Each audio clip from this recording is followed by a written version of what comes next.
Hi guys, it's Pavi back with another video. If you've not already done so, I now upload all of my videos on YouTube. So please go to the channel, like, subscribe and click on that bell and you'll be updated with new videos as soon as they go on. Now today I wanted to discuss about something that I saw in the Australian Open a couple of days ago, and that was Matteo Berrettini with his new coach Umberto Ferrera. Now those who are familiar with the Jannik Sinner case will know that Umberto Ferrera was Jannik Sinner's fitness coach from June 2022 until around June 24, when he was fired by Jannik Sinner for his role in getting Jannik Sinner essentially failing a doping test.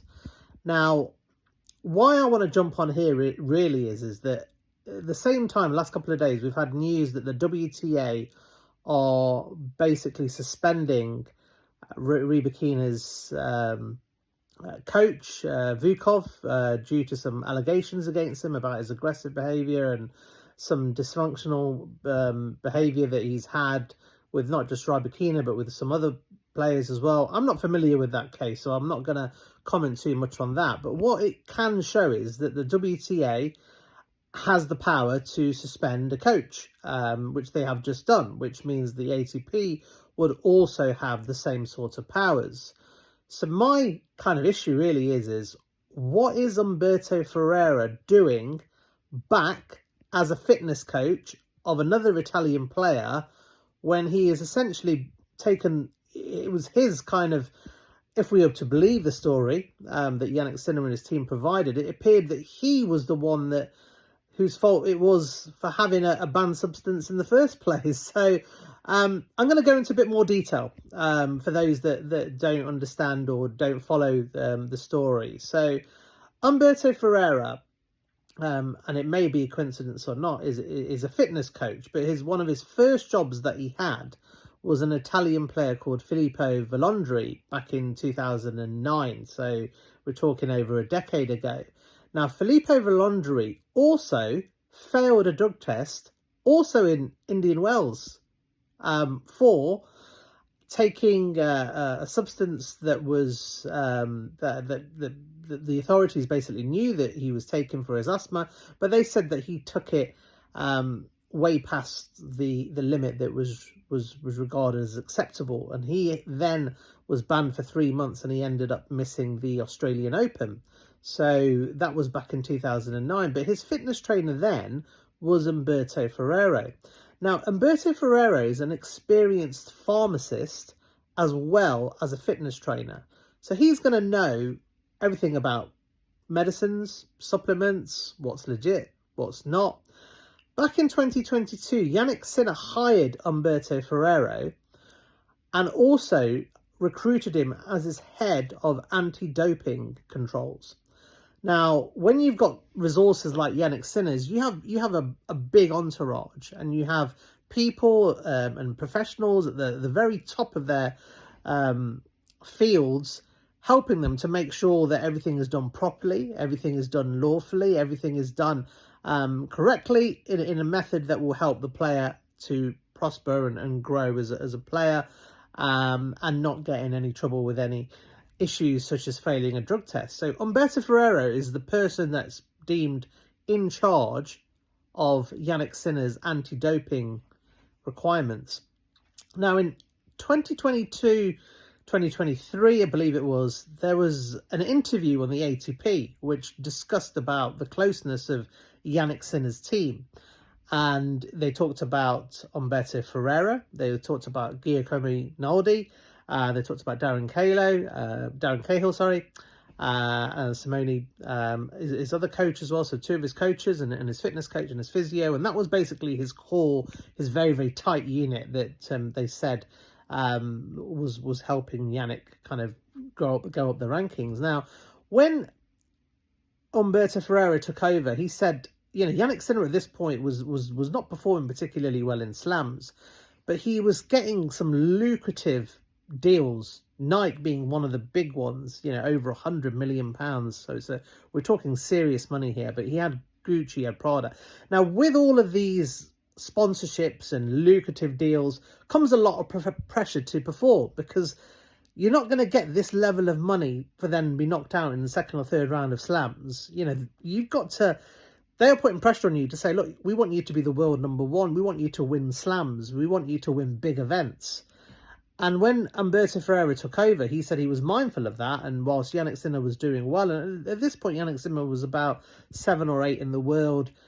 He hadn't got past the semi-final in any Grand Slam, and he'd had a few early exits as well. So he was starting to do well in the ATP events, but in the big events like the majors, he wasn't doing particularly well. And Umberto Ferrera came on board and said what he needs to do with Jannik is work on his fitness and endurance, because Jannik Sinner, for those who follow tennis, will know that he had a problem with a few injuries, a few endurance, and he wasn't as kind of bulky or strong as some of the other players. And you know, one of the reasons that Umberto Ferrera was brought onto the team was to kind of help him kind of develop those kind of skills and strengths.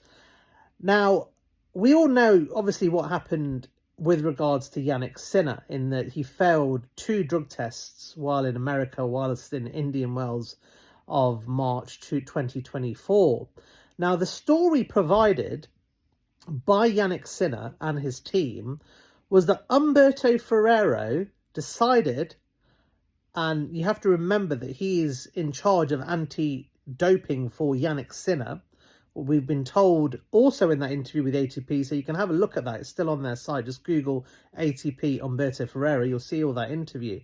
And they were saying he's a very serious and very meticulous person who does everything very, very diligently. And that's why, you know, that he's part of the team. Decided to buy a spray called Trifoderma. I don't know, whatever spray it was. He decided to buy a spray which is used for cuts. At this point, he didn't have a cut. The physio didn't have a cut. No one had a cut. But he decided that he wanted to, well, we were told, if we're to believe the story, he bought this spray and decided to take it to America. Now, on that spray was labelled clearly, he bought it in Italy where it's legal to buy, that this shouldn't be used, should be very, very careful if used on athletes, because it goes against anti-doping. So, you know, it's a doping risk, essentially. And the reason why they put that on is there's been a number of Italian athletes in the last 5 or 6 years that have been taking this banned substance called clostebol, which improves your, which is a type of anabolic steroid. If you Google it, and some of its strengths are believed to give you muscle mass and also improve your physical endurance. So he takes this spray from Italy to America, where it's a controlled substance.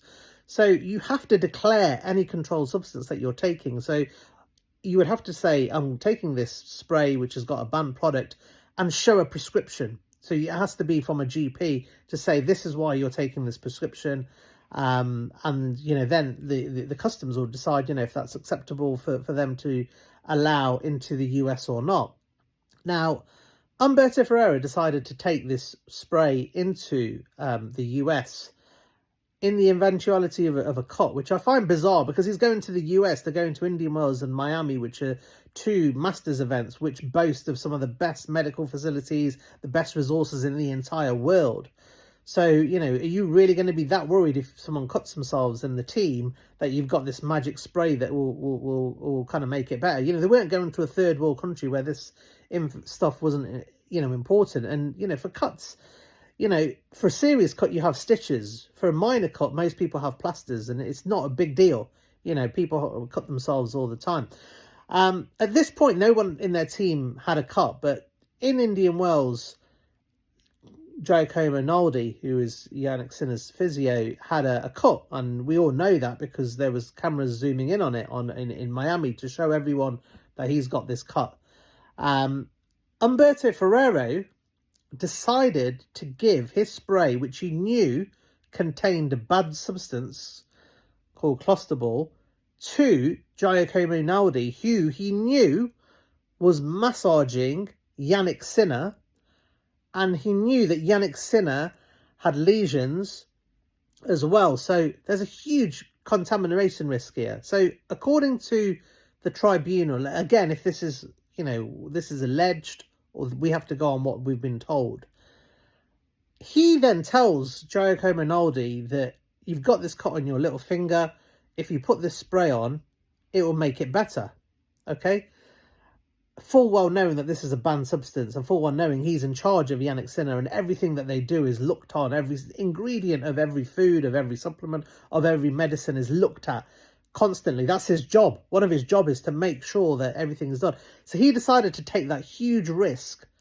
He's a qualified pharmacist, so you couldn't have asked for someone better qualified to do this job. Gave it to Giacomo Rinaldi and told him about this and said, look, here's the spray, it's going to be in my cabinet, take it out of the cabinet when and when you want to use it, but use it on Jannik Sinner because use it on your cot because it will make your cot better. So Naldi did. And I'm not going to go into Giacomo Rinaldi, but at this stage there is a number of red flags regarding Umberto Ferrera. So we already know he was a fitness coach of Filippo Volandri, who's the current Italy Davis Cup player, when he also has failed a drug test in the past.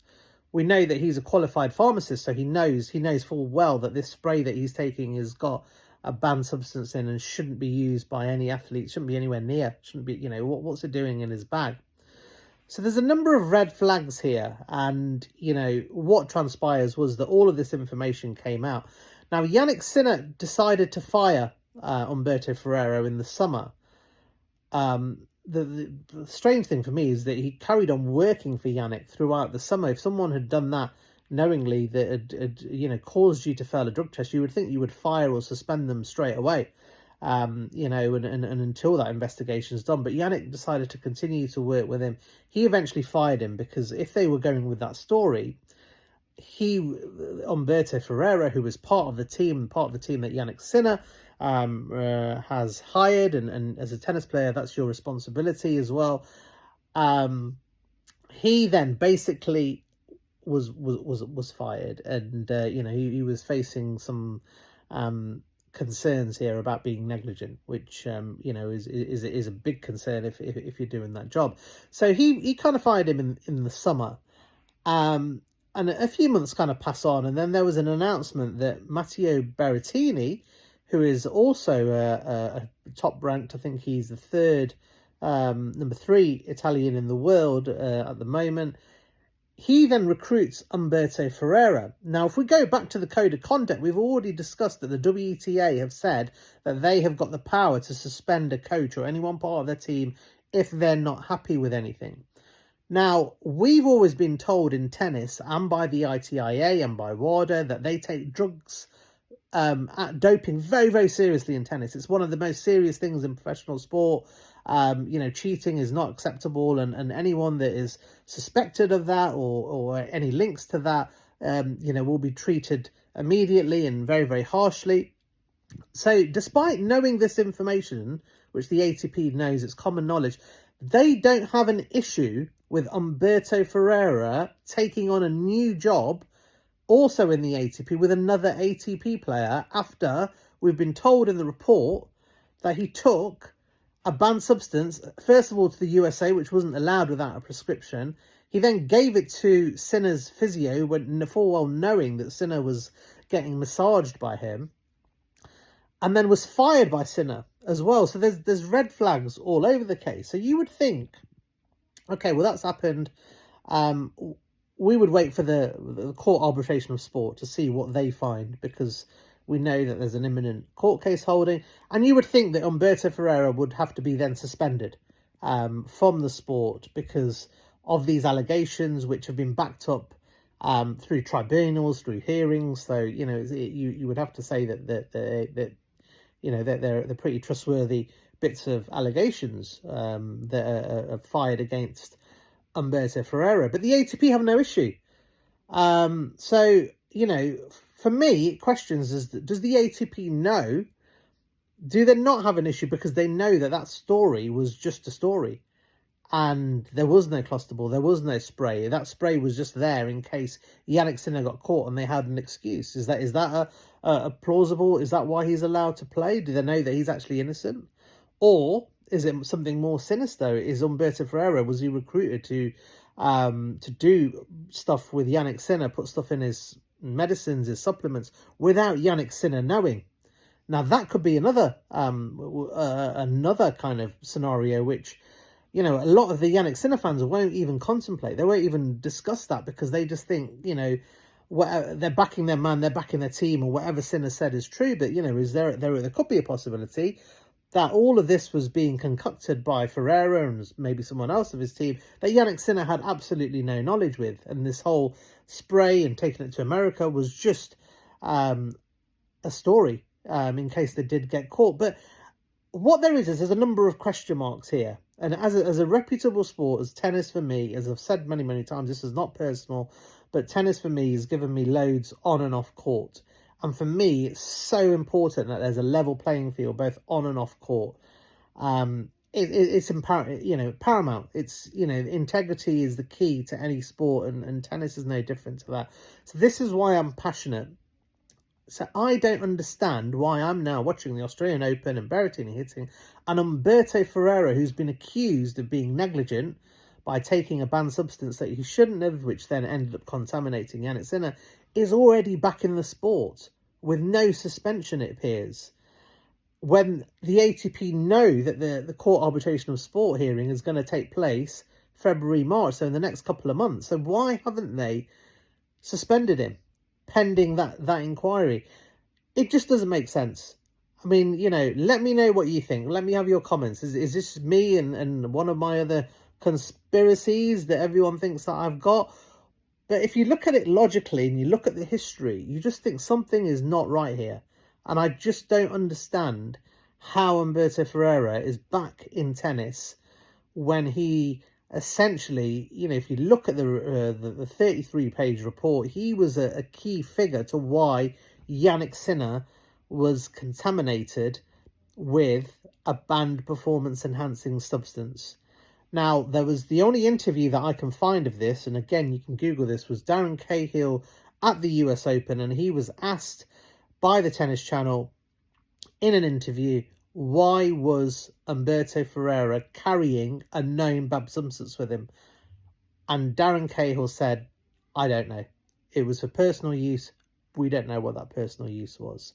So they don't know. And Umberto Ferrera has likely to be gagged because he has not been interviewed. He's not been questioned. So he has probably been forced to sign a non-disclosure agreement. So we can't speak about the case or anything because we've not heard anything from him. So we don't know. So, you know, for me, you know, integrity is key. The ITIA and the ATP should be suspending Umberto Ferrera until the CAS trial. And of course, they should be doing the same with Jannik Sinner, but they're not. So there is my, I said a quick video, it's nearly 20 minutes, but I just wanted to get those points of view across. There you go. Hope everyone is having a great start to 2025 and super excited for the Australian Open and you know, seeing everyone now in Australia and getting ready for the first slam of the year is super exciting. But yeah, that was playing on my mind, and I just needed to get a video out, and it'll be great to hear what you think about that matter as well. Okay, take care. God bless all. Peace out, and I'll speak to you guys soon.